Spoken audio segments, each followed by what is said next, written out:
Dr. Zannino from Rome to have a talk about evidence obtained from individual with chronic aphasia using computer-based telemedicine approach. Many thanks for. I would thanks the organizer for this opportunity to share our results in telerehabilitation. So let's start with a brief definition of how we implemented, how we devised this computer-based telerehabilitation for naming impairments. Also, it was a computer-based system because training sessions and the other scheduled activities are self-administered by the patients, who works with on a tablet without an online connection to his speech therapist. So the speech therapists do not interact during the training. It's a computer-based training. This anymore also a telerehabilitation set up because the patient and the therapist exchange data via the internet. And of course, the therapist supervise the treatment program at a distance in order to adapt the program to the patient's initial needs and to his improvement ongoing. Okay. Why, in our opinion, is this approach well suited for targeting naming impairment in aphasia? First of all, because of the scarce generalization effect we observe in aphasia. That is, in aphasia, many treatments produce long-lasting effect, but these effects are, as a rule, also item-specific. That is, you can relearn a set of words, but only the trained words become anew available to the patients. And this implies that the patient need you need to administer several training types, training cycles to the patient in order to improve his vocabulary at a meaningful level clinically. That is, if you become able to say 20 words more, it is not clinically meaningful. So in order to have a real gain, you need to improve by some hundreds of words through repeated cycle. And insofar it is very important that you can train with a self-administered training system that is computer-based. Another important point in the rehabilitation of naming disorders is that dose does matter. That is, it's a treatment. It has been demonstrated that individuals who receive more intensive treatment improve to a greater degree. That is also not only that the more the better, but also that therapy session need to be masked, not also the amount being equal. It is better to train in a reduced period of time. Okay.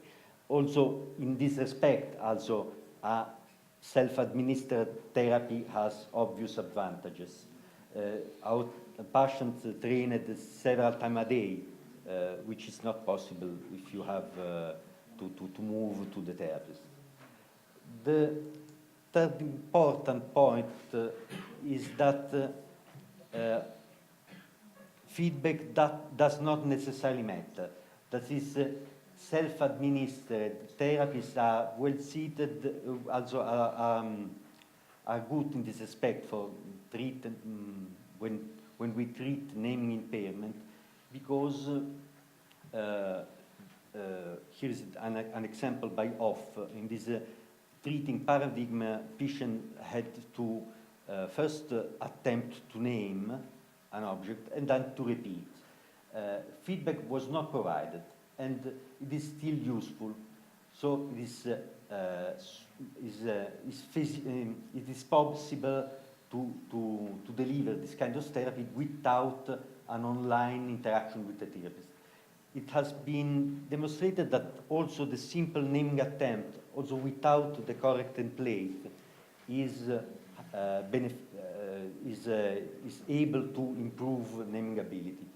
Thus, this is a very important point, otherwise this kind of therapy without online feedback would not be possible. So our own program, how was it devised?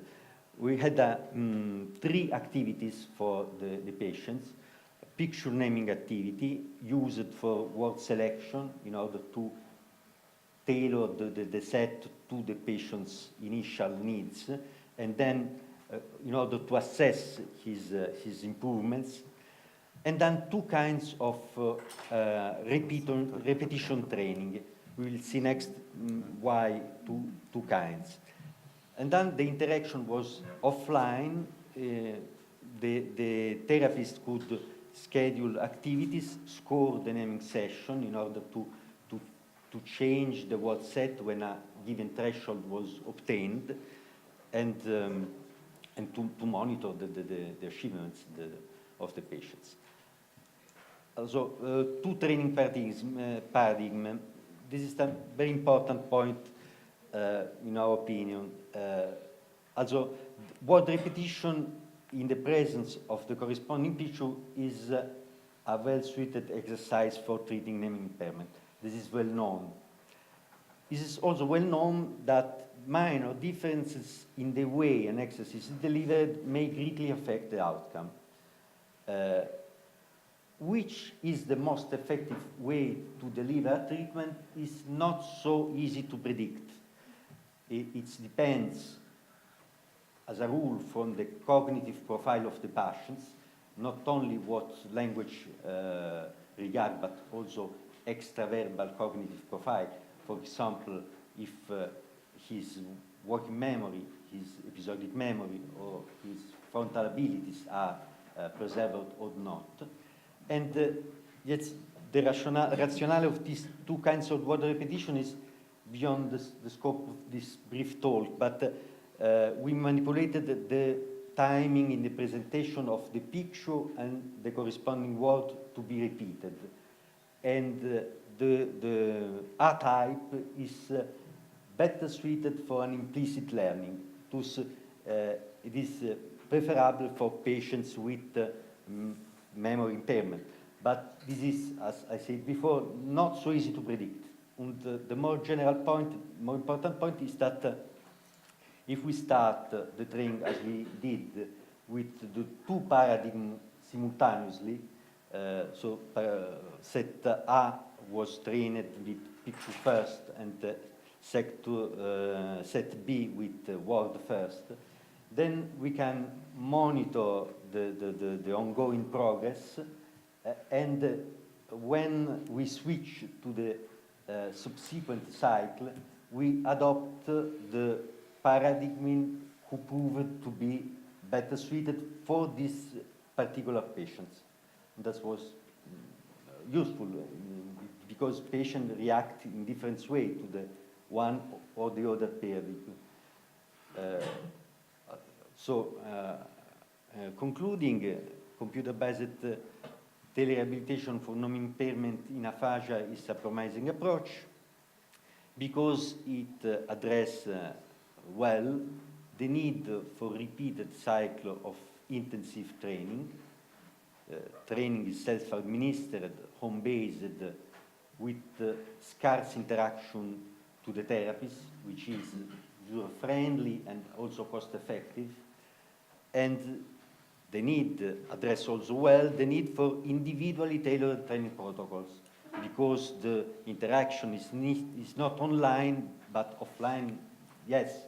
The training is scheduled, assessed, and adjusted remotely to the patient's initial needs and improvements. Many thanks for your attention.